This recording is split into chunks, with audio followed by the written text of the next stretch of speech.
Next up, we've got the second lord falling in the ninth house.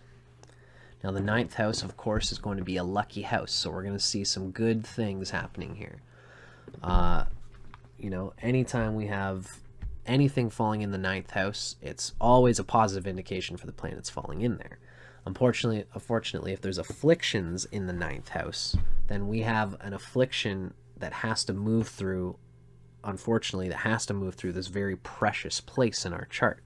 The ninth house is actually the most auspicious house in the horoscope, even more than the fifth house, even more than the first house. It is the highest exalted form of the rising sign, and it's of the same, of course, the same elemental nature as the rising sign. Just like, Aries is the cardinal fire, Leo is the fixed fire, and then Sagittarius is the mutable fire. The mutable signs are like the last one. They're the completion of the triad, right? So in the same way, the ninth house is the most auspicious house. And if there are afflictions here with the second lord in the ninth, it's unfortunately doing a bit of damage to this very precious house. Although on the other hand, it's a lucky place to have an affliction for the house lord. So it's a bit of a give and take. So the second lord in the ninth house, we have the wealth lord, the second lord, abiding in the Dharma Bhava. Now this comes from Parashara, who's the rishi, the ancient rishi who generated out of thin air Vedic astrology like thousands of years ago. The second lord of wealth is in the Dharma Bhava, the ninth house. So this is a rich person with zeal and diligence and undertakings. Very keen. They might have been sick in childhood, but happy later. They go on pilgrimages, following religion, performing spiritual practices, etc., and the like. So Parashara usually gives us this enigmatic little verse that's just usually some cool deep reads. And then we kind of unfold it with the reading that we're going to read next, right? Sick in childhood, but happy later. So this person loves going on pilgrimages, following religion, performing spiritual practices. It's part of the ninth house sort of abundance energy that they seek to feel, and it's part of the luck that they get through the second house. The second house is an emotional place of like happiness.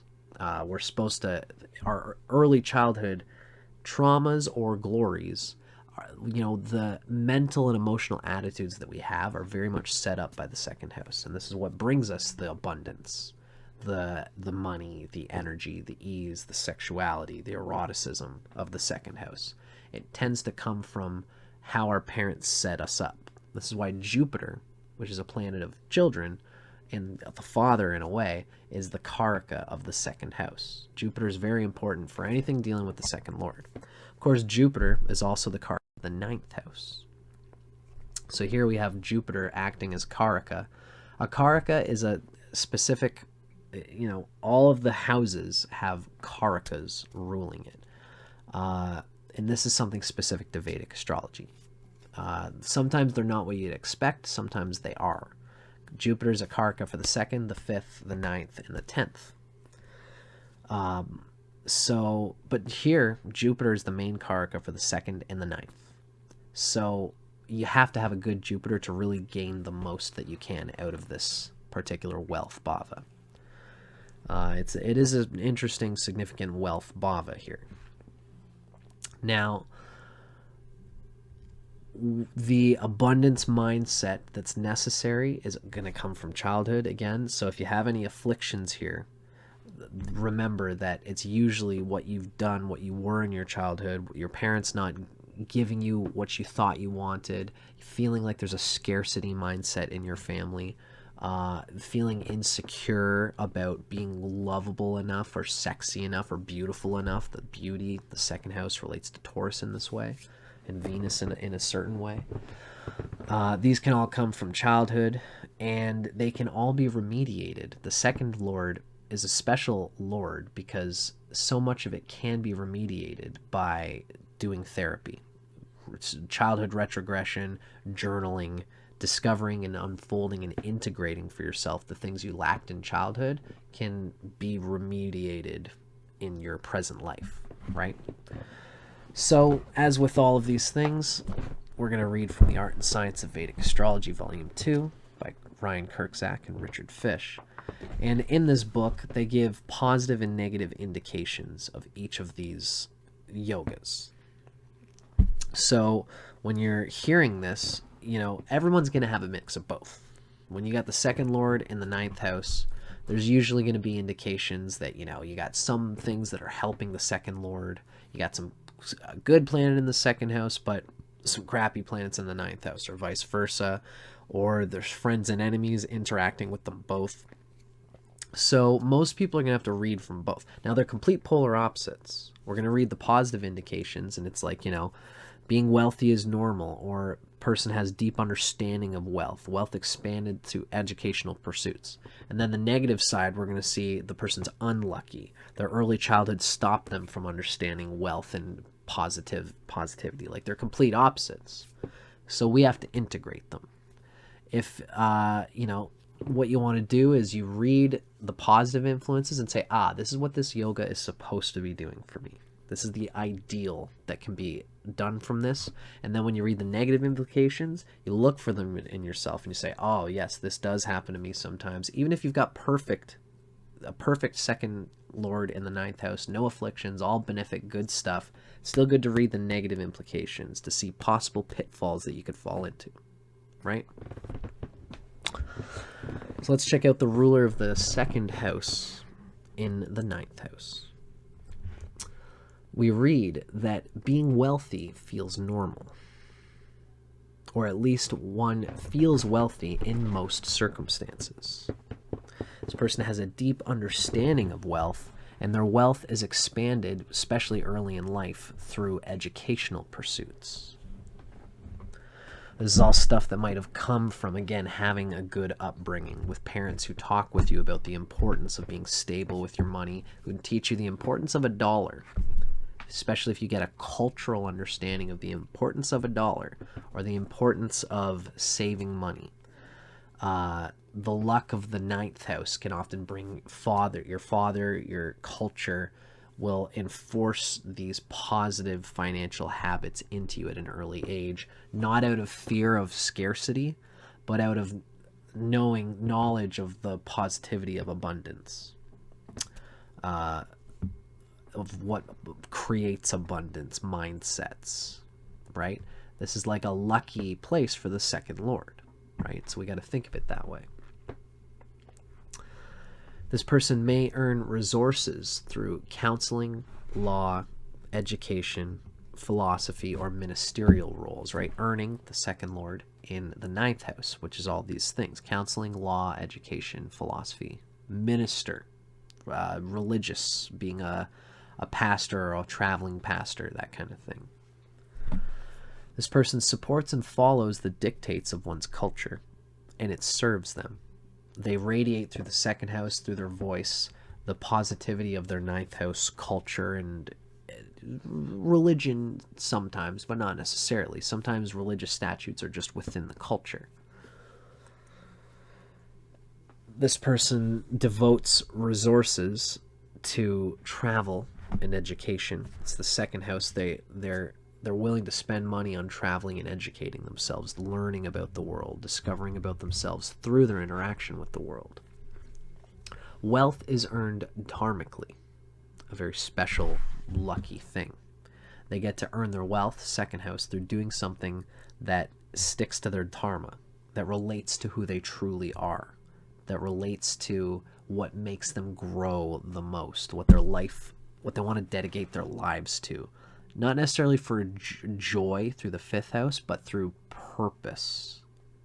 Whatever their ashram is going to be, whether that's family life or being an artist, something deep in a different way. Whatever is the person's dharma, they'll probably earn wealth with and through that. This person happily supports and is able to support their parents with their own resources. usually, ideally, if this is all going well. And they're happy to support their parents. They're happy to see them out to the end of life. The financial situation that the parents gives to them, they want to return. And this can be an important issue, an important part of this reading, whether the person has no afflictions or if they have afflictions. If they have afflictions to the second lord in the ninth house, the issue of paying their parents back for what their parents gave to them can be a source of embarrassment, a source of feeling like it's mostly a lucky thing. So this person might even not necessarily do incredibly well success-wise if there's real afflictions going between the second and the ninth, but they will still dedicate some effort, some money, some time to at least visiting their parents or helping their parents when they get older, and this will give them great satisfaction, typically, if this is all going well. Not being able to do that would bring this person shame, right? This person can deal in foreign trade. They're happy to give to their grandchildren. They have sudden positive changes in wealth. This is like the opposite of the second lord in the eighth house. The second lord in the ninth will just randomly, just positive changes in health will just drop there, and then they'll hold that spot. If they have, especially if there's positive indications here, if they've got good Jupiter, especially, luck will definitely come to this person that will increase their wealth and prosperity. But you'd also have to have a good Mercury to kind of manage it, hold it. Saturn and Mercury and Venus are all important parts of that side of wealth as well. But this is mostly a Jupiterian magic that comes from the second and the ninth. The second lord falling in the ninth. It's me being aligned with my purpose, having the radiant voice of joy and enthusiasm for this thing that I'm doing that attracts people to you, that attracts people to your purpose, and allows you to be consistent and stable in the monetary thing that you do to keep this thing spinning. This person benefits through charity and by being virtuous, doing things for the satisfaction of doing it, not necessarily for the gains. People can smell that. This person feels obligation to help their family members and is able to do so. They meet their responsibilities in marriage easily, because the second house has to do with responsibilities, holding things down, doing the things that you need to do to feel responsible to your lover, to your children, to have a life, to prove that you have values of your own family that are going to consistently show up as positive values as a father or a mother in a family situation, or to a spouse, even if you're not gonna have children. To have virtue and to have things that you're living for that are bigger than the relationship. This is the true reason that people love to come together. But the relationship itself is a second house thing. And so it's part of your dharma. Everything that you get into is probably part of your dharma when you've got positive things going on in the ninth house. So your relationship, which grounds and stabilizes you, just like it was important for you to have important family and loved ones and friends when you were younger in childhood, and it was important in a ninth house way to have those things, and you respected them and you gave to them because they give so much to you. Even just being around friends and parents and brothers and sisters that you love, even if they don't give you a lot directly all the time, it's still important to you, and so you give to it, and that's you showing up for your responsibilities to your relationships. This healthy attitude carries into you later in life when you get a marriage partner in a relationship. So these are all positive things that can happen with the second lord in the ninth. You're probably going to get them even if there's afflictions to the second lord in the ninth. But when there is afflictions, when there is some gross stuff happening, and it can, any combination can still bring ugly stuff. Let's say if you're a Taurus rising, you'll probably be good on your let's do Gemini rising, the moon.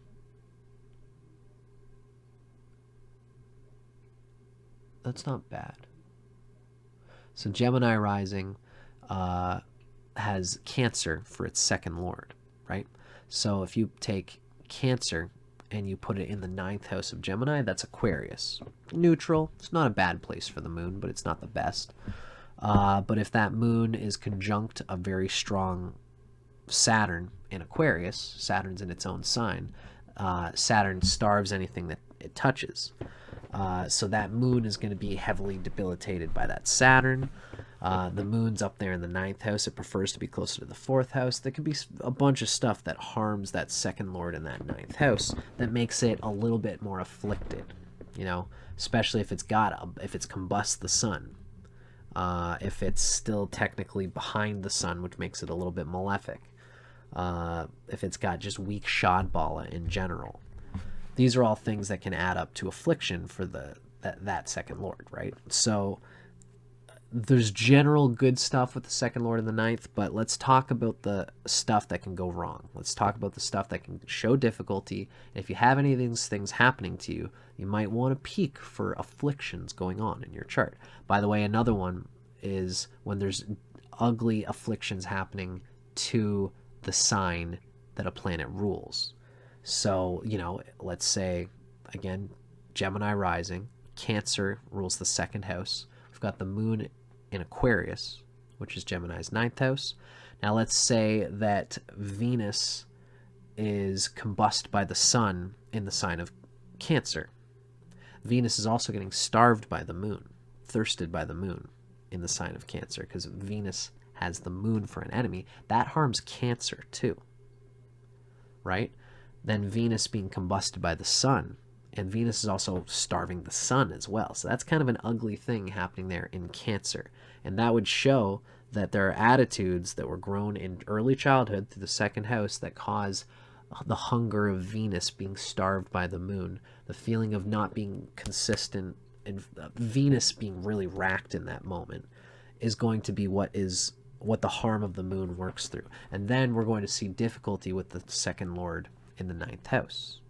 We're going to see difficulty with the moon because of the afflictions happening in Cancer, right? Don't forget that.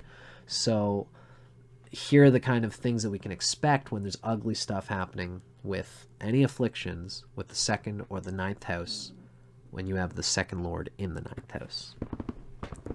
So what we see is that there's actually streaks of lack of luck. This person can be unlucky. They might have had early childhood illness, as Parashara mentioned in particular. This is a person who has trouble assimilating their culture, and they reject it. They feel like it's an insult to what they're trying to do, and they feel a lack of rootedness. This person actually speaks through the voice. They speak ill about the problems with morality, religion, and philosophy. They speak ill of guru or father. They have difficulty with elders. And because of all this, you know, it's a skewed 9th house that this is showing. And another, by the way, you know, what we would want to corroborate with this is a difficult Jupiter. If you've got afflictions to the 2nd and 9th and a difficult Jupiter, this stuff you will definitely see happening. You'll have early childhood victimization, things that happen in childhood, and you blame it on my dad. I blame it on religion. I blame it on the world not having what you essentially lack, which is a strong 9th house and a strong Jupiter. It's the world that doesn't have a good Jupiter, right? Mr. or Mrs. lacking Jupiter. So it's the feeling of this person has difficulty with elders, father figures, that really messes with this person and stops them from finding your path in life and staying committed to it. This person can have trouble being responsible in marriage or in committed relationships, showing up responsibly for the things that are necessary in relationship, partly because you never felt the necessity to when you were a child. There's difficulty with grandchildren. This person doesn't feel financially fortunate, or they're too optimistic about financial matters. They feel like it's just naturally going to come to me, and they don't really put in the hard effort to become financially savvy. It's very possible, especially they might have been born spoiled by parents who had the wealth. They had the second house ride in the ninth house, but there are the significations lacking Jupiter or lacking the second or ninth lordship, that this person never actually got to learn the value of a dollar or the importance of financial savvy. This person can have breaks, unfortunate breaks in their education. The second house is childhood, education area of life. Breaks in pattern there end up late. You manifest the same breaks later on in life. So lack of education in this person that can ruin their future opportunities. And they feel, if you feel victimized by it, these are things you should watch for with this placement. Victimized that your parent, your father never showed you how to make the most of my education. And then the lack of education ruins future opportunities. Parents might have suffered financially, particularly during the native's early childhood, which gave the scarcity mindset. So all of these things could have happened to you when you were younger that gave you this mindset. And now, if you're listening to this and you're like, well, that actually did happen to me. It's not because of astrology. It's because this is what my life was. Well, I want you to consider that this is what your life unfolded as. But, we can't, I always say we can't change the past, but we can change our attitude towards what happened there. You've still got the second lord in the ninth house. There is grace and an understanding of your soul is moving through this as a cleanup incarnation. Anytime anything shitty happens to us, it's a cleanup thing that has to happen in order that we can get through that energy, the negative dimensions of your second lord in the ninth. But you've still got positive karma available there. If you learn about it, you take all the opportunity that you can now to educate yourself. Use your Jupiter, use your Mercury to bring yourself out of the ashes and learn how to be your best self. Then you can make the most advantage of that second house that's still in that lucky ninth house, right? This person can suffer digestion and financial problems while traveling. Religions or gurus take one's money. This person spends on immoral things and wastes money on legal matters, right? These are the kind of things we can expect. Now, the example I gave for the second lord in the ninth house was Robert Downey Jr. Robert Downey Jr.'s second lord is very important. He's got a loaded second house. Unfortunately, that Mars there is starved in the sign of Mercury. And this probably agitates the Uranus and Pluto. There's probably a real feeling of lacking. For Leo rising, 4th and 9th house Lord Mars is in the 2nd house. So there's a signification of emotional depression. And the 9th Lord is... Oh, there's a cool mutual yoga going on here. That's pretty cool. With the 9th Lord and the 2nd Lord. But Venus and Mercury actually don't like each other. So there's probably some difficulty here. We have the 2nd Lord and the 9th. That would be a 1st, 2nd, 3rd, 4th, 5th, 6th, 7th, 8th, and 6th yoga, right? The 8th from the 2nd house. Yep, the 8th from the 2nd house is the 9th. And the 6th from the 9th is the 2nd house. So it's an 8th and 6th house. It's a bit unstable. I'd be curious to know how Robert Downey Jr. is with his father, with his culture, with his parents. But, Lord knows that he is certainly a shining example of someone who took a little bit of a crazy early childhood situation and, took those sour grapes and made wine out of it. The wine, as I like to say, has more character than just regular old juice. So I'm glad I got to talk about that. It's been a long video. Thanks for watching, folks.